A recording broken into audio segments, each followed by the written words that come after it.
যে আমলে জান্নাতে ঘর পাওয়া যায়, কি বলেন তো কি পাওয়া যায়? কে কে ঘর নিবেন? হাত তোলেন। মাশাআল্লাহ, আল্লাহ তুমি কবুল করো, আমিন। ঘর প্রত্যেকে চাইতো। দুনিয়াতে একটা ঘর তৈরি করতে হলে কষ্ট পরিশ্রম করতে হয় কি হয় না? আপনি জীবনে নিজের একটা সুন্দর অট্টালিকা, একটা বাড়ি তৈরি করার যে স্বপ্ন দেখেন, এই স্বপ্নকে পূরণ করতে হলে প্রতিদিন আপনাকে শ্রম তথা আপনি যে পরিশ্রম করছেন, এই পরিশ্রম দেওয়া লাগে কি লাগে না? লাগে। অনেক মানুষের উদ্দেশ্য যে না, এই দুনিয়াতে সুন্দর একটা ঘর তৈরি করব, একতলা হোক, দুইতলা হোক, চারতলা হোক। আর এই স্বপ্নকে বাস্তবায়ন করার জন্যই প্রতিদিন সে ফজরের সালাত পড়ুক চাই না পড়ুক, সে দেখবেন বাড়ি থেকে বের হয়ে চলে যাচ্ছে বিজনেস ব্যবসার উদ্দেশ্যে। মানুষটা খুব খিটখিটে মেজাজির। বাড়িতে তার স্ত্রী একটা কথা বলে সহ্য করে না, ছেলে একটা কথা বলে সহ্য করে না, প্রতিবেশী একটা কথা বলে সহ্য করে না। কিন্তু যখন দোকানে যায়, যখন সে ব্যবসায়িক, একটা জিনিসের দাম দেখা যায়, একটা কাপড়ের ব্যবসায়িক, সে জিনিসটার দাম আছে 700 টাকা, কাস্টমার বলছে যে 300 টাকা হলে দেন, নলে নেব না। ভেতর রাগ হচ্ছে, তারপরেও সে মানুষটা তার সঙ্গে ভালো আচরণ করে কি করে না? কারণ সে কাস্টমার। তার কাছে যদি যৎসামান্য এই মালটাকে বিক্রি করে দিতে পারি, কিছু আমার অর্থ উপার্জন হবে, কিছু লাভ্যাংশ হবে, যার ফলে আপনার যে স্বপ্নের যে বাড়ি, আপনি স্বপ্নের বাড়ি তৈরি করতে পারবেন, ঘর তৈরি করতে পারবেন। প্রত্যেক মানুষের এই চাহিদা আছে না নাই? সবার এই চাহিদা আছে। তার জন্য দুনিয়াতে আপনি 20 বছর 30 বছর সময় ব্যয় করছেন সুন্দর একটা অট্টালিকা পাওয়ার জন্য, কিন্তু জীবন তো ক্ষণস্থায়ী।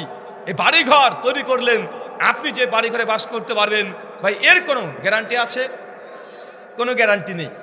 চলে যেতে হবে একদিন সবাইকে, কেউ থাকবে না, সবাই চলে যাবে। নবী রাসূল তারাও থাকে নাই। 1400 বছর হয়ে গেল আমাদের নবী আলাইহিস সালাম দুনিয়া থেকে চলে যাওয়ার। পৃথিবীর শ্রেষ্ঠ মানুষ যদি শুধু পৃথিবীর শ্রেষ্ঠ মানুষ নয়, ইবনে আব্বাস রাদিয়াল্লাহু তাআলা বলছেন তাফসীরে কুরতুবীর মধ্যে সূরা বনী ইসরাঈলের 70 নম্বর আয়াতে তাফসীর করতে গিয়ে, সৃষ্টি জগতে সব চাইতে, যা সৃষ্টি দেখছেন সব চাইতে শ্রেষ্ঠ সৃষ্টির নাম কি? কি নাম? মুহাম্মদ সাল্লাল্লাহু আলাইহি সাল্লাম সৃষ্টির মধ্যে সব চাইতে শ্রেষ্ঠ ব্যক্তি।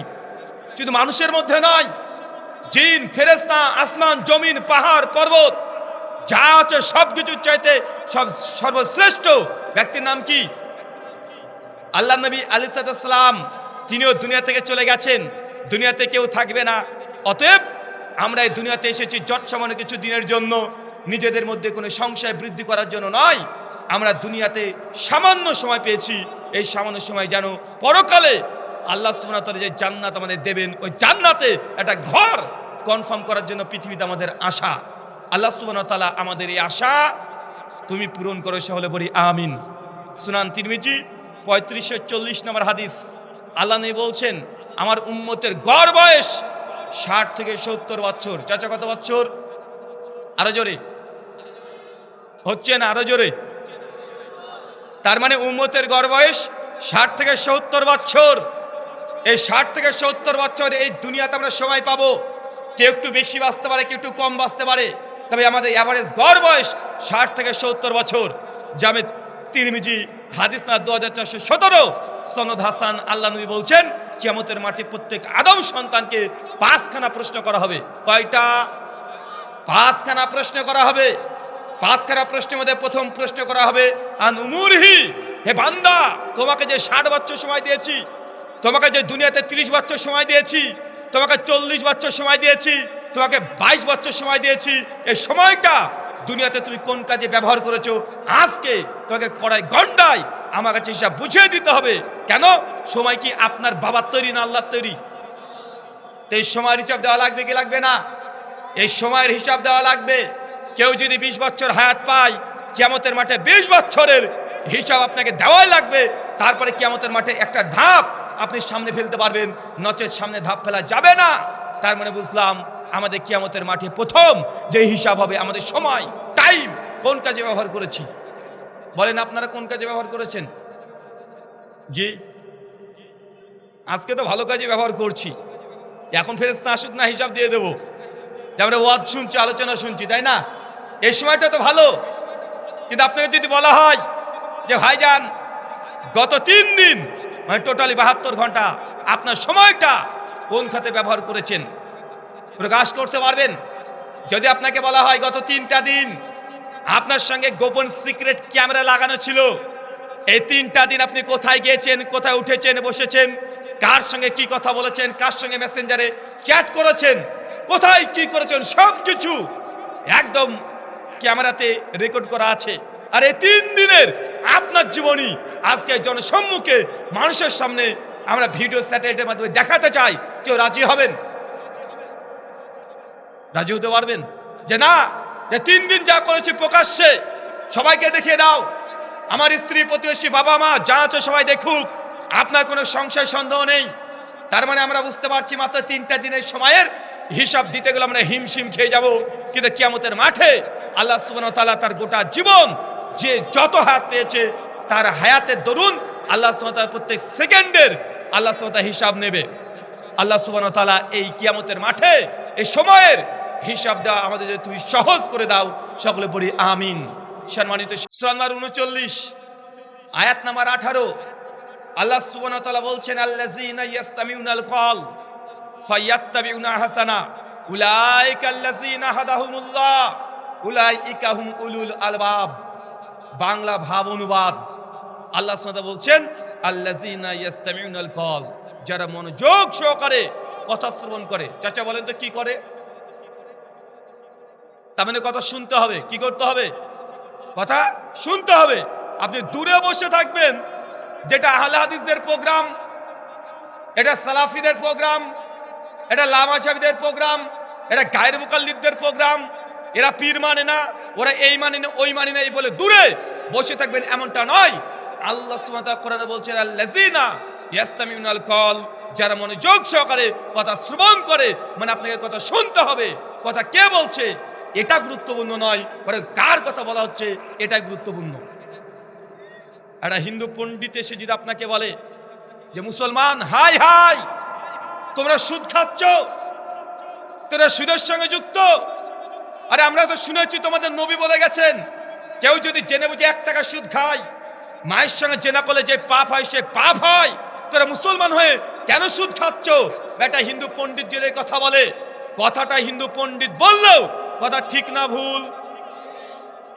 একটা হিন্দু পণ্ডিত এসে যদি আপনাকে বলে যে ভাইজান আপনারা মুসলমান হয়ে মদ পান করছেন, অথচ আপনাদের কোরআনে মদকে হারাম করা আছে, লোকটা হোক খ্রিস্টান হোক সে হিন্দু, এটা কথাটা কোরআনের বলেছে, মানা যাবে কি যাবে না? তার মানে তার কথাটা মানা যাবে। তা আপনি দূরে বসে থাকবেন, ওরা আলাদা।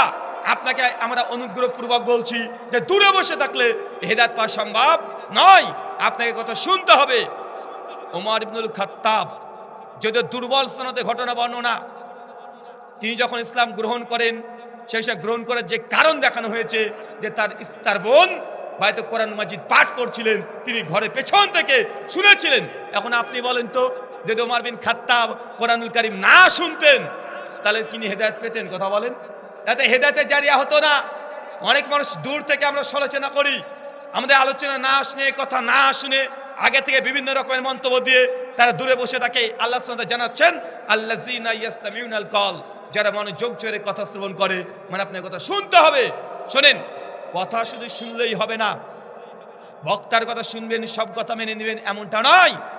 আল্লাহ তারপরে শর্ত বেঁধে দিয়েছে ইয়াত্তাবিউনা হাসানা, বক্তার সব কথা শুনে মানা যাবে না, শোনার পরে সেটারই আনুগত্য অনুসরণ করতে হবে।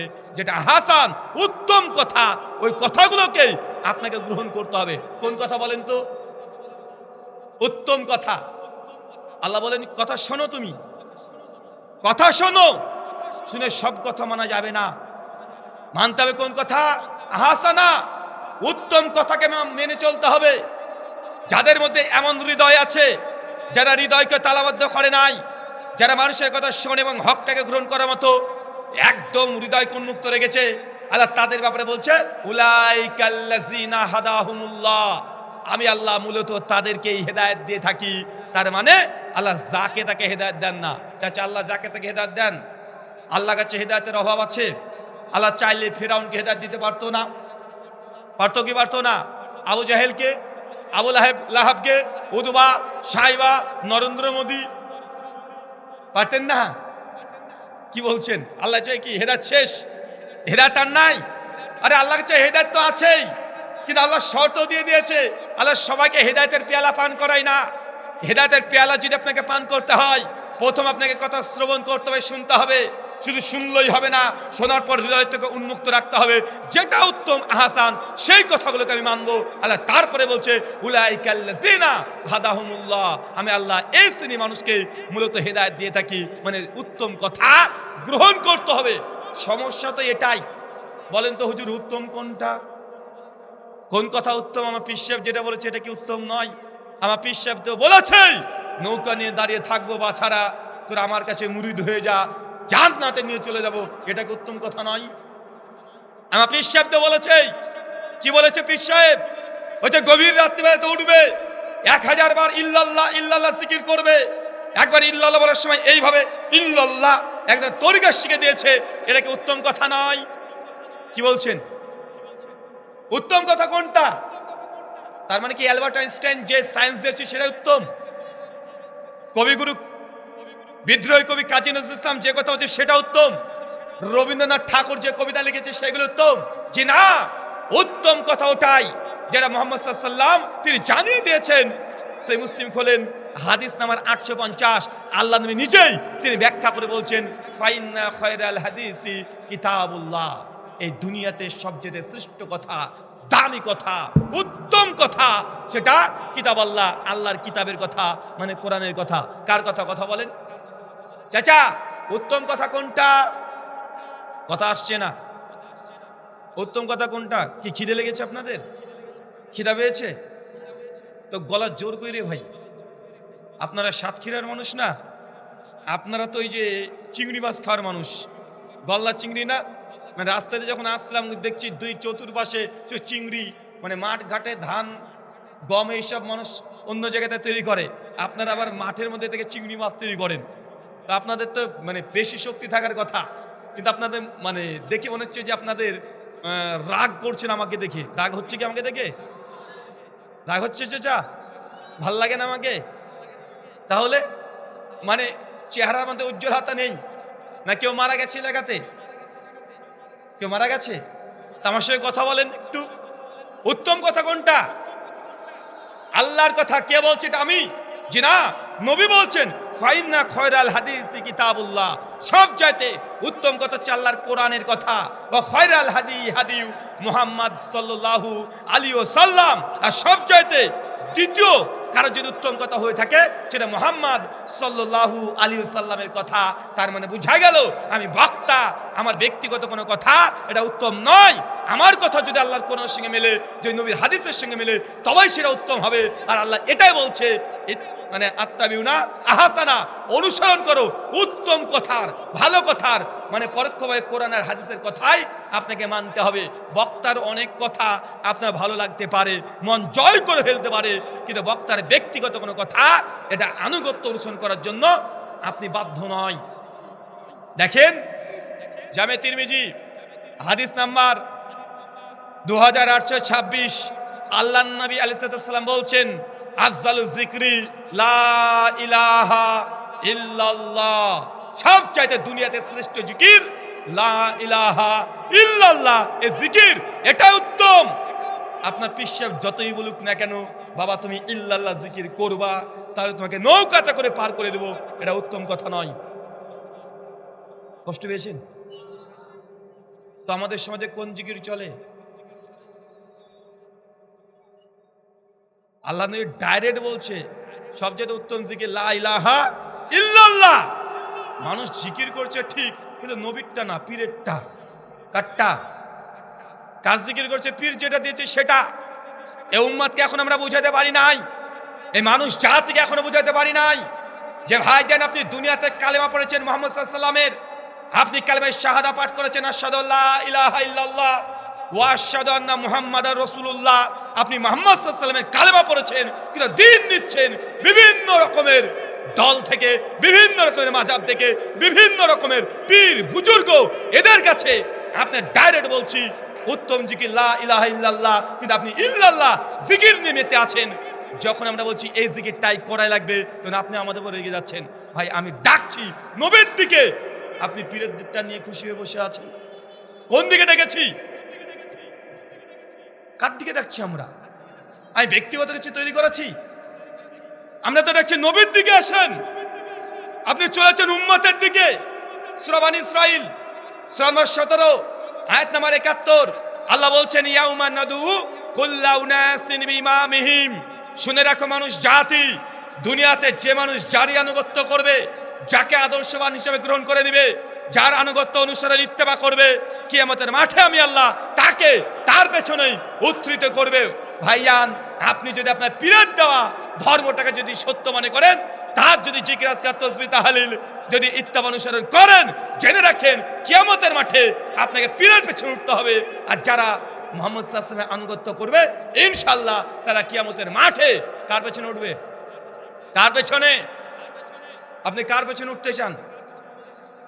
তাহলে চাচা আপনাকে যে নবী যা বলেছে তাই করতে হবে, নবীর যে আনুগত্য করতে হবে, নবীর যে অনুসরণ করতে হবে। মাইয়ুতিল্লাহ ওয়া রাসূলাহু, যে ব্যক্তি আল্লাহর আনুগত্য করে, রাসূল অনুসরণ করে, ওয়ান নাবিয়িন, তারা নবীদের সঙ্গী হবে, ওয়া সিদ্দিকিন, যারা আবু বকর সিদ্দিকের মতো সত্যবাদী তাদের সঙ্গে থাকবে, ওয়া শুহাদা, এবং যারা শহীদ হয়ে গেছে বদরের যুদ্ধে, উহুদের যুদ্ধে, এই সাহাবীদের মতো ব্যক্তির সঙ্গে কিয়ামতের মাঠে জান্নাতে যখন চলে যাবে তাদের সঙ্গে হবে, ওয়া সালেহিন, এবং নেককার ব্যক্তির সঙ্গে থাকবেন। আপনাকে কি কাজ করতে হবে?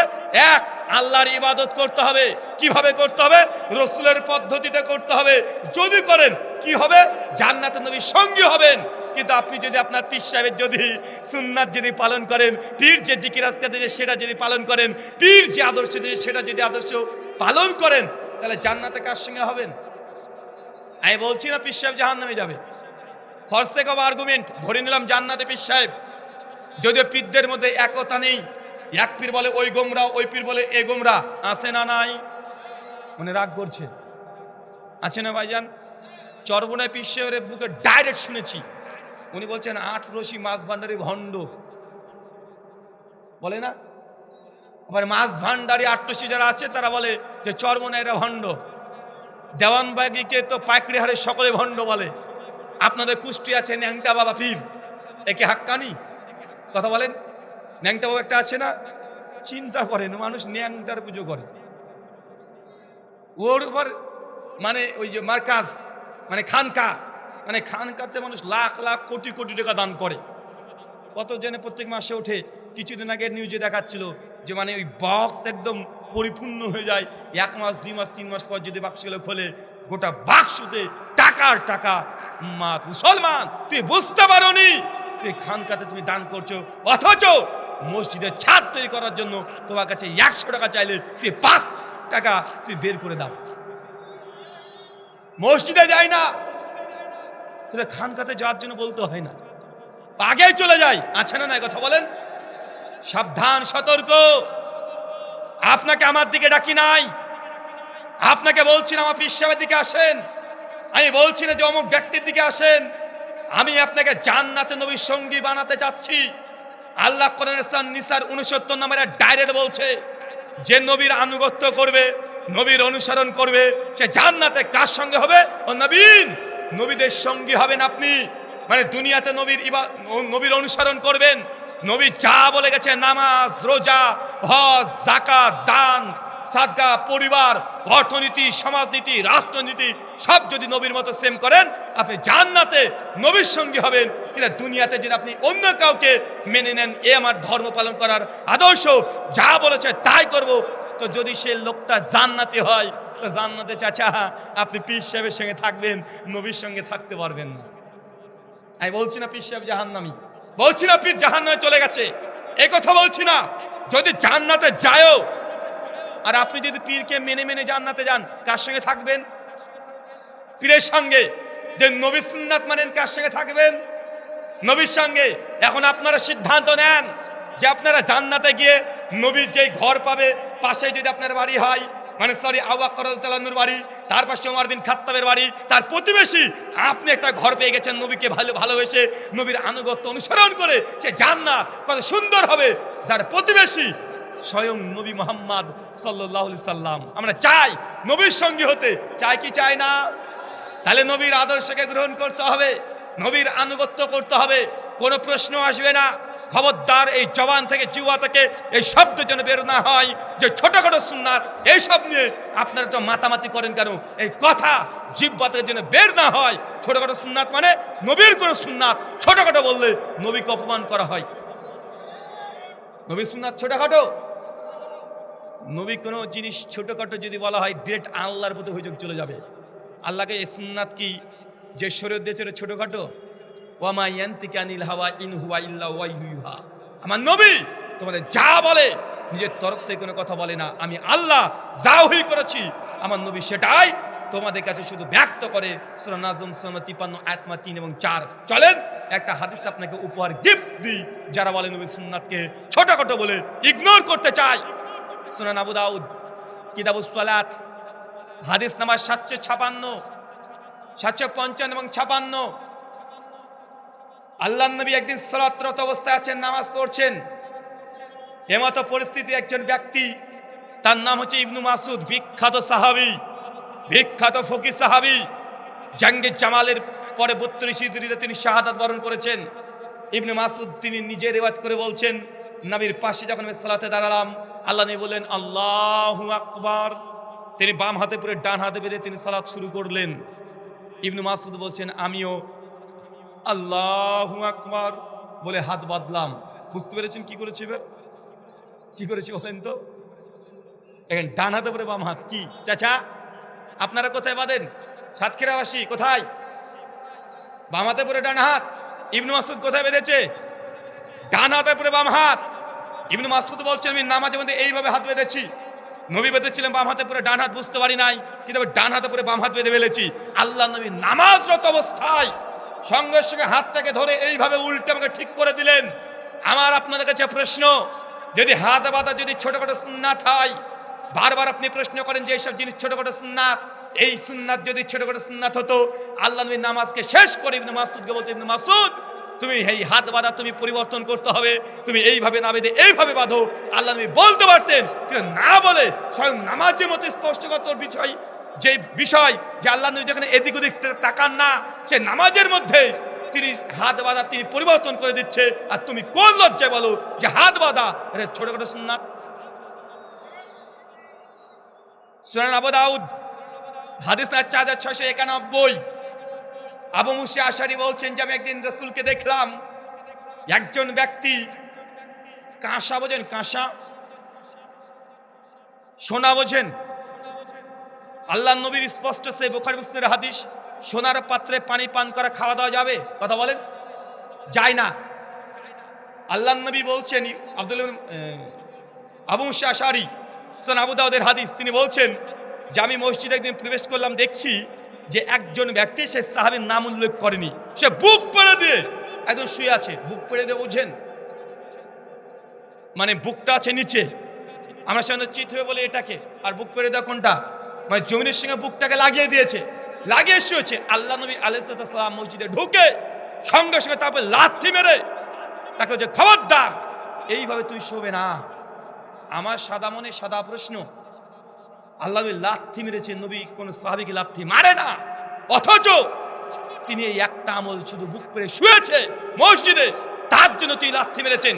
মুহাদ্দিসগণ অনেক ব্যাখ্যা করেছেন, কারণ আল্লাহ নবী আগে বুক পেরে মানুষকে শুতে নিষেধ ঘোষণা করেছে, তারপর আল্লাহ নবী সুন্নাতে পরিপন্থী আমল করার কারণেই এই সাহাবীকে আল্লাহ নবী সুন্নাতের বরখলাফ হওয়ার জন্য তিনি পা দিয়ে, কোন মুহাদ্দিস বলেছে লাথি মেরেছে, এটা হবে না, পা দিয়ে তাকে আঘাত করেছে, পা দিয়ে তাকে পরিবর্তন করার চেষ্টা করেছে। আমার দাবি এটাই যে আল্লাহ নবী তাকে পা স্পর্শ করেছে, আপনি ছোট ছোট সুন্নাত বলবেন?